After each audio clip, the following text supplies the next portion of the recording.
Picture yourself standing in front of a house that costs less than a used Honda Civic. The lawn is patchy, the block half empty, but the deed could be yours.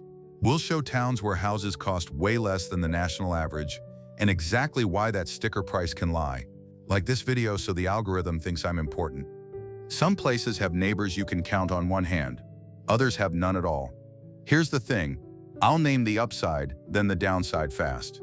And first up is a city where cheap and chaotic practically share the same zip code. Number 10. Detroit, Michigan. Detroit, Michigan. The Rust Belt's bargain basement. This is the place that shows how far a dollar goes when industry leaves but the houses don't. Imagine scrolling through listings where the asking prices look like they're missing a zero. Detroit doesn't just appear on affordability lists. It usually tops them. Analyses from Redfin, Wallet Hub, and Visual Capitalist all point to the same thing. Among America's big cities, Detroit stands out as the cheapest, with median sale prices well under the national average. On paper, it looks like the ultimate real estate loophole. Here's the thing though, low prices tell only half the story.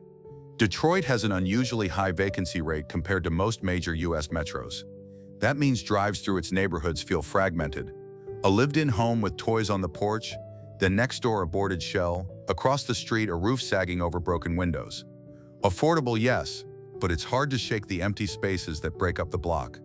Affordability studies don't measure whether your streetlights work or how long emergency services take to show up. Many of Detroit's neighborhoods report crime levels above the national average, and quality of life can swing sharply from street to street.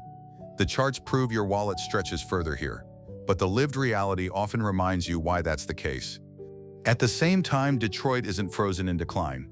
Drive through Midtown or Corktown and you'll see a different face. Coffee shops packed at night, lofts rising in old warehouses, and neon signs buzzing like the city's trying on its new skin. Growth and decay exist side by side, often separated by a single turn of the wheel. It's one of the rare places where a real estate deal can mean either a smart long-game investment or a house that drains every spare dollar just to keep standing. So the takeaway is simple. Detroit, cheap on paper, mixed in practice, great for bargain hunters who also want to manage risk and work around patchy services. And if that reality check didn't scare you off, wait until the next stop. That's where locals joke the car in the driveway might be worth more than the house behind it. Number 9. Flint, Michigan. Flint, Michigan. The car-to-house price swap. This is another city where the math on real estate feels upside down, and the numbers are just as startling as the story behind them. Flint's median house price is in the low tens of thousands, roughly $70,000 per Business Insider. That puts real ownership within reach for people who couldn't touch condo prices in bigger markets. On paper, it looks like the dream, a full-sized home for a fraction of what you'd spend elsewhere, paired with mortgage payments that can look smaller than a dinner tab. But affordability here comes with caveats you can't ignore. Flint's water crisis still haunts public trust and how outsiders view the city. That's part of the hidden cost of a cheap buy here. Add in the fact that public safety concerns track above the national average in parts of Flint, and the bargain price starts to feel less straightforward. The auto industry that once held up the local economy employs only a fraction of its old workforce, and while jobs still exist, they are fewer and not always steady. At the same time, living costs and rents are notably lower than the national average. Groceries and utilities run cheaper, and getting by day-to-day requires less cash than in most US metros. That's the trade.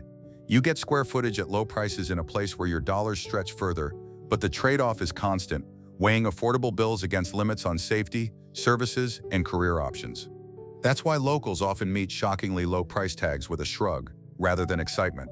They know the cost of entry is small, but the everyday hurdles don't vanish once you close a deal. For an outsider, the houses look like golden tickets.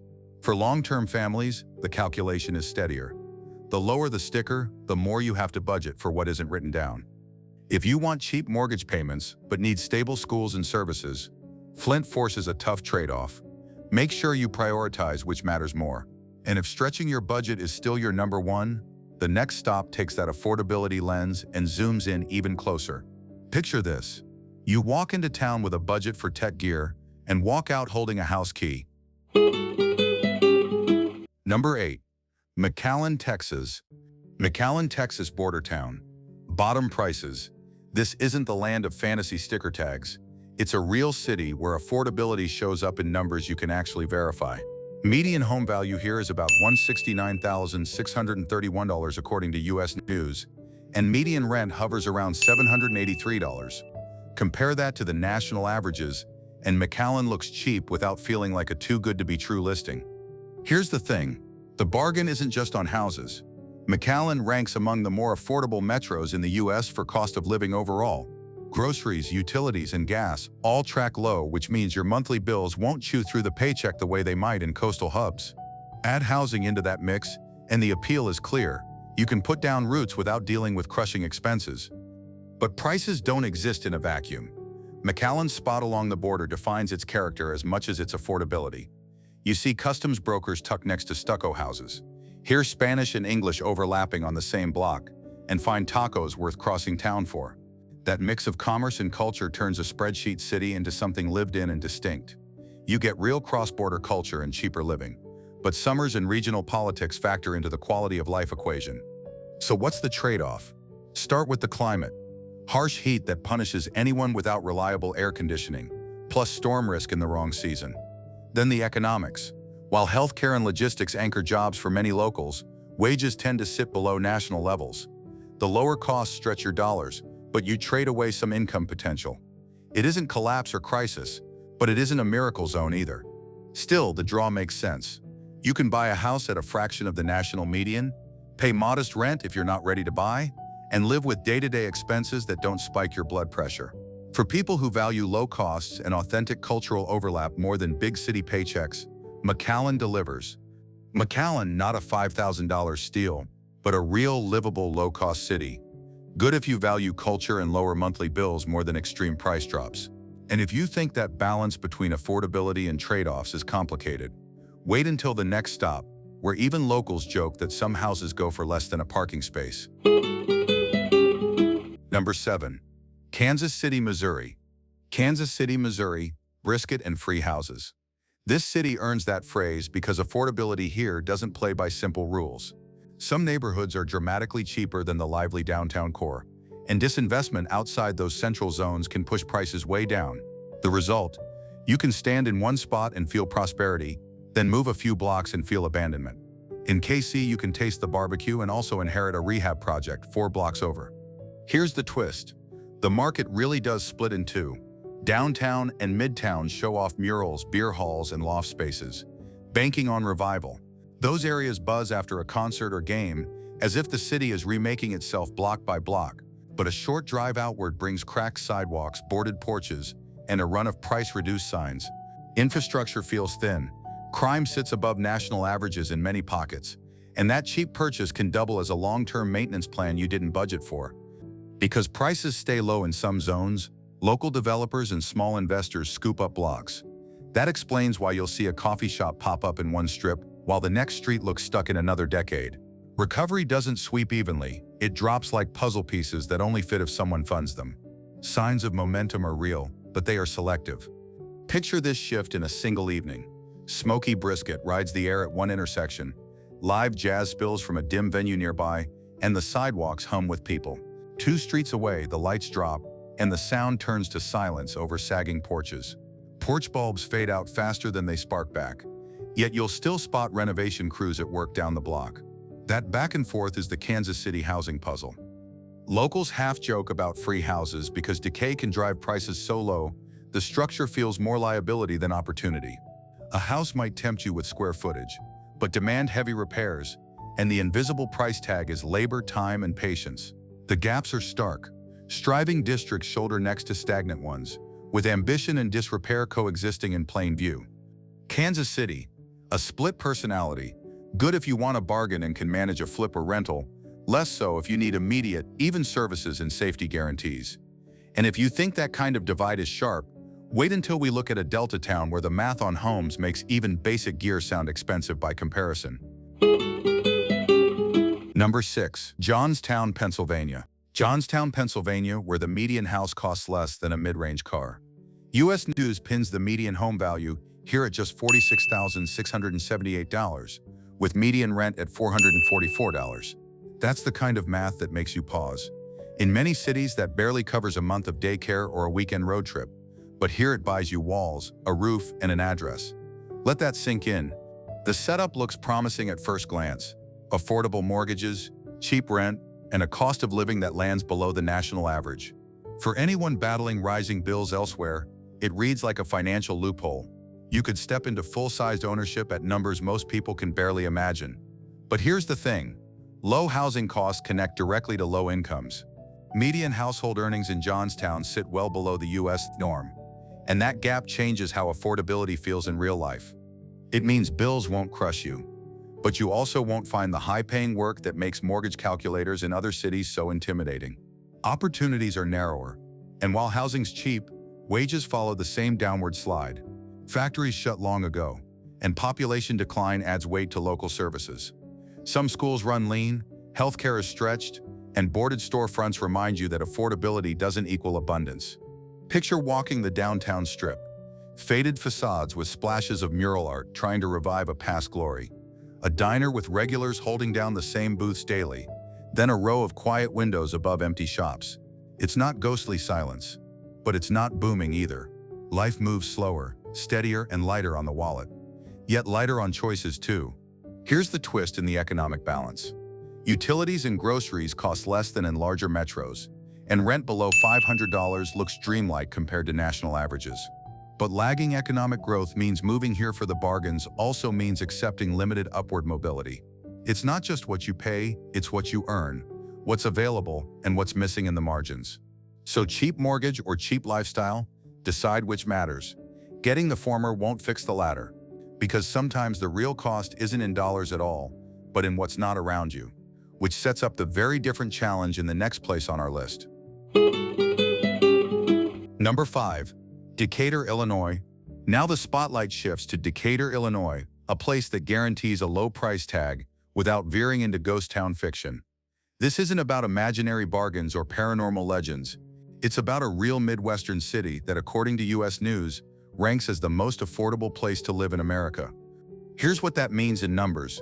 The median home value in Decatur lands around $809,855, with median rent at about $570. Both figures sit miles below the U.S. average. Combine that with lower grocery and transportation costs, and it's easy to see why researchers put Decatur at the top of the affordability list. On the surface, it reads like a financial win, a house at a quarter of what you'd pay in coastal markets, and rent that won't swallow your paycheck. But here's the thing, affordability can come attached to slow growth. Decatur boomed in the past with manufacturing and agriculture, but many of those jobs hollowed out. Population decline shows up in shuttered storefronts and fewer buyers in the housing market. The houses are inexpensive partly because demand is light and salaries in many fields don't climb far above the discount lifestyle the city offers. Picture this. You stroll past a grand old brick home with a wide porch that would cost a fortune in Chicago. Here, the for sale sign sits at a price that looks like a rounding error for urban markets. But while the numbers whisper opportunity, you also have to weigh the trade-offs. Limited job mobility, flat population growth, and services that sometimes feel pared down. What looks like a loophole on Zillow may feel different once you live there. That doesn't erase the upside. If you're on a fixed income, remote worker, or simply want square footage without going broke, Decatur delivers. The city has parks, a regional medical hub, and a pace of life not pinned to the grind of high-rent metros. You spend less of your income on housing than almost anywhere else in the country, which is a real edge if stability matters more than rising values. Decatur highlights a clear pattern. A home can be cheap because the whole system around it runs leaner, quieter, and slower. And if that kind of trade-off feels heavy, the next stop adds a layer of local legend, where the price tag drops, but the only neighbors left are rumors echoing through a single dark tunnel.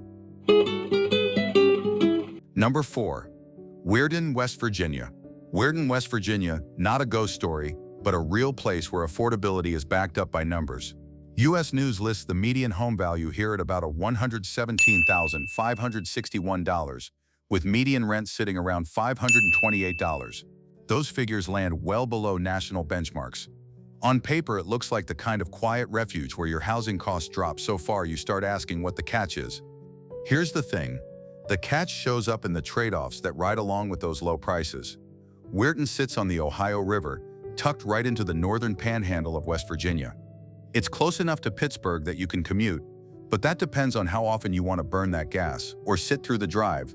Inside town, wages track lower than the national median, and major industries don't carry the same weight they did decades ago. Less pressure on housing demand means prices stay light, but it also means fewer job ladders to climb. Picture yourself walking through the older neighborhoods. You see tidy bungalows with wide porches and prices that barely feel real compared to big metros. But then you turn the corner and find stretches that look frozen in time. Slow economic turnover visible in the storefronts. It's not an abandoned shell like some ghost towns, but it's also not buzzing on every block. That affordability also factors into services. Schools and hospitals exist. It's not off the grid, but the resources attached to them run leaner than what you'd see in a large urban core. And while the proximity to Pittsburgh gives you an escape valve for bigger city culture and jobs, it also highlights the contrast. Rent for a one-bedroom there matches a mortgage for a house here, which sounds great until you remember the income gap that makes those mortgages viable in the first place. Let's break it down. Weirton offers low monthly rent, low housing costs, and an overall cost of living that keeps your bills light. But the trade-off is real. Fewer high-paying jobs, slower economic momentum, and a lifestyle defined more by frugality than growth. Cheap land is cheap for a reason. Missing services, longer commutes, and lower wages often follow the low price tag. And if affordability with trade-offs feels tricky, the next stop shows what happens when price tags drop even further, into a place where the biggest obstacle isn't income, but survival itself. Number 3. Portlock, Alaska. Portlock, Alaska, a name that gets tossed around when people talk about the edge of livability. You won't find it in the affordability rankings you see from Redfin or US News, because the place hasn't functioned like a town in decades. What you get is shoreline, rumors, and raw wilderness. Technically, some land up there might look cheap, but what you're buying isn't a neighborhood. It's distance, miles of it. Here's the thing. Cheap land stops being a bargain once you stack on the survival costs. No grocery store nearby. No paved road connecting you anywhere fast. No local services to give you a safety net. Whatever you buy has to function as self-sufficiency made physical. Bring your own power source. Bring your own heat. Bring your own backup plan. Affordability disappears the second you realize every trip for supplies could mean paying for a plane, a boat, or hours through unpredictable terrain. Picture it for a second. Heavy winter, daylight fading fast, and generators humming against the wind. That's not some rustic weekend cabin vibe. That's your full-time life if you bet on land in places like this. And in summer, instead of easy paradise, you get black flies, mud, and the logistics of moving anything at all without a standard road system. Beautiful, yes. Practical, not at all. That's why researchers usually frame low-cost land differently. Rocket Mortgage data shows the cheapest home prices are found in southern and midwestern states, West Virginia, Mississippi, Arkansas, where the median sale price is just a fraction of what California or New York demand. The difference? Those places still have roads, schools, supermarkets, and everything basic life requires. You might stretch a mortgage dollar there without sacrificing every comfort to pure survival. So do this if you're tempted by ultra-remote bargains. Factor in what it costs to stay warm in January, what it takes to store enough food for weeks, and how you'll handle repairs with no services nearby. Those costs pile higher than the original sticker in no time. In short, Portlock isn't a housing deal, it's a dare. Anyone chasing a true budget buy should stick to real towns with working structures and working people. And speaking of towns, the next stop takes the idea of small community to the bare minimum, where a name on the map comes with only 3 residents, and that's counting the pets. Number 2. Bay City, Michigan. Next up is Bay City, Michigan, a place that shows how small city affordability can feel both inviting and limited at the same time. US News reports that the median home value hovers around $87,600, with rent sitting near $713. On paper, that's a comfortable range, far below the national median, and light enough on your wallet that ownership suddenly feels doable without years of saving in the bank.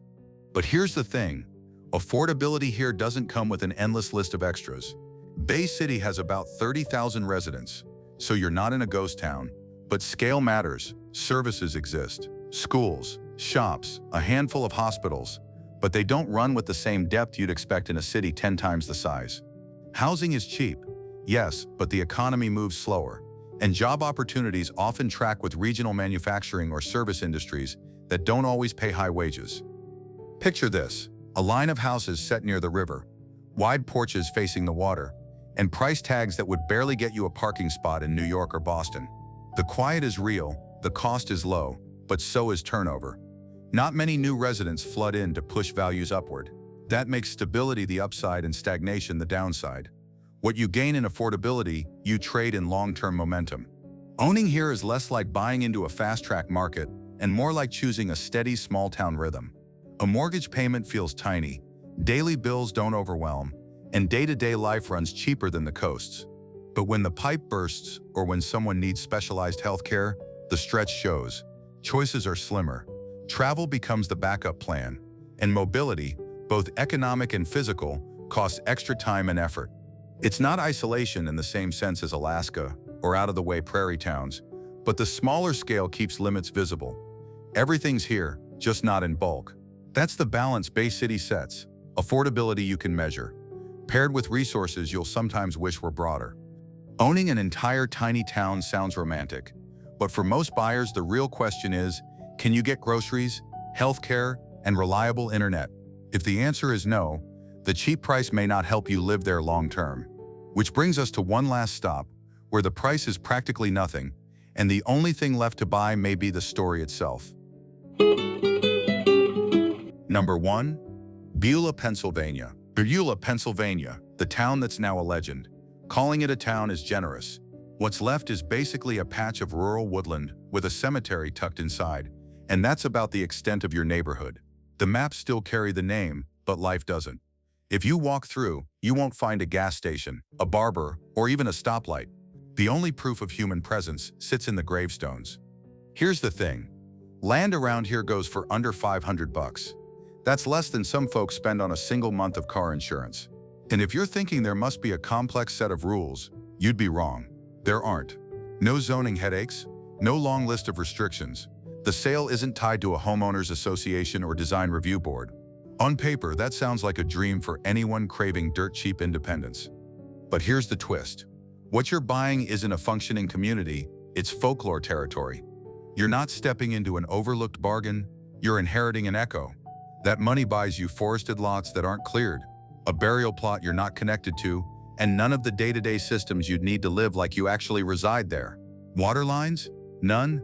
Power grid? Forget it. Roads? Rough at best. Picture this. You hold a deed that costs less than a new gaming console. You go to check out your property, and instead of utility poles or a neighbor's dog barking, you're met with silence, trees crowding close and chipped markers in the grass where earlier residents are buried. That's not a bargain home. That's a cheap entry fee to a campout spot stamped with a spooky legend. Sure, someone might see potential in the myth. A plot here could support a makeshift campsite or a curiosity for history buffs. But calling it livable is like calling a cemetery a subdivision. What the hook promises is a steal. What reality hands you is a story. Ghost tales swirl, yet actual infrastructure never materialized. So BYD proves the ultimate point about too cheap to believe. Sometimes that cut-rate price doesn't unlock a quiet countryside lifestyle. It just marks land that people left behind, wrapped in a story that keeps circling the region. No tease here. That's the bottom line of affordability's strange spectrum. So here's where it all comes together. Across the US, plenty of cities post median home values well below the national average. From $40,000 houses in old industrial towns to sub-$100,000 homes in small Midwest cities. The low sticker price is real, but it rarely comes free of issues. Here's the thing. Cheaper housing often means weaker job markets, higher vacancy rates, or pared-down services. So before you chase that bargain, check 4 things: median household income, vacancy rates, cost of living, and the local job market. Those numbers separate strong opportunities from money pits. Comment yes or nope if you'd move to any of these towns. Keep it 2 words, so I don't have to read a novel. And subscribe, because someday you might actually need that escape plan.